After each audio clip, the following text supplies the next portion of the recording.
So after you have added the income heads and the expense heads, as we just saw in the previous video, the next step is to start adding transactions for the income and for the expense.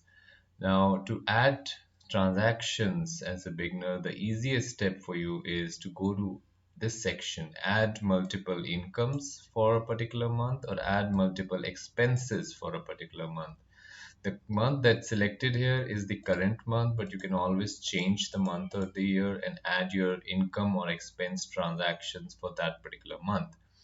Now I'm going to show you an example of adding multiple expenses for September 2022 in one shot. So what I'm going to do is I'm going to click on this, add multiple expenses via spreadsheet.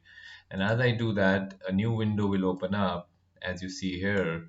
And this window shows you a table, which is basically an expense spreadsheet for September 2022.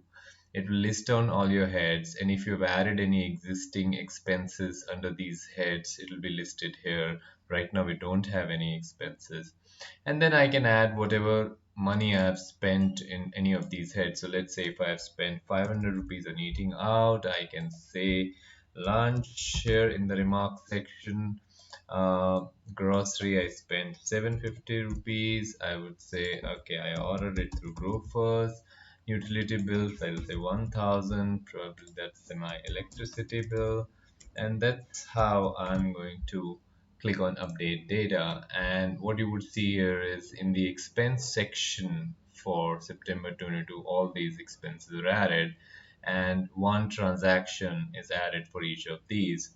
Now you can add many more transactions like these, and similarly you can do on the income side. You can always go to add multiple incomes via spreadsheet for a particular month and start adding your income.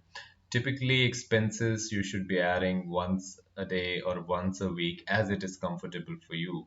And as you keep doing more transactions, they'll be listed here and the total will be listed here. So that's the simplest way to keep adding transactions for income as well as expenses.